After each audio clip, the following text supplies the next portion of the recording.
Hi friends, இன்னைக்கு நம்ம என்ன பார்க்க போறோம்னு பாத்தீங்கன்னா நலுங்கு மாவு preparation பண்றதுக்கு என்னென்ன பொருள் என்னென்ன ரேஷியோல வேணும் அப்படிங்கறத தான் இன்னைக்கு நம்ம பார்க்க போறோம்.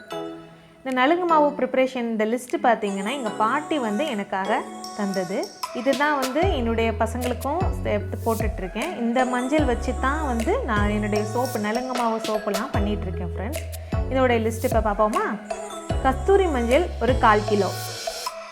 குண்டு மஞ்சள் 150 கிராம், பூலாங்கிழங்கு வந்து 100 கிராம், வசம்பு வந்து அந்த 2 அல்லது 3 நம்பர் எடுத்துக்கலாம். ரோஜா இதழ் அதாவது ரோஸ் பெட்டல்ஸ் வந்து பார்த்திங்கன்னா 50 கிராம், பாசிப்பயிறு 100 கிராம், கடலைப்பருப்பு 100 கிராம், விரலி மஞ்சள் 50 கிராம், ஜாதிக்காய் 1. இது எல்லாத்தையும் வந்து நாட்டு மருந்து கடையில் போய் இந்த லிஸ்ட்டெல்லாம் எழுதி கொண்டு போய் நாட்டு மருந்து கடையில் கொடுத்தீங்கன்னா எல்லாத்தையும் தனித்தனியாக தருவாங்க. இது எல்லாத்தையுமே நீங்கள் ஃபஸ்ட்டு என்ன பண்ணணும் அப்படின்னா வெயிலில் நல்லா காய வைக்கணும் ஃப்ரெண்ட்ஸ். வெயிலில் நல்லா காய வச்சதுக்கு அப்புறமாட்டி நீங்கள் வந்து மிக்சியில் அரைச்சிங்க அப்படின்னா நல்லா சலிக்கணும். இதை வந்து ரைஸ் மில் இந்த மாதிரி மில்லில் கொடுத்து அரைச்சிங்கன்னா உங்களுக்கு வந்து ஒரு ஃபைன் பவுடராகவே அரைச்சி கொடுத்துருவாங்க.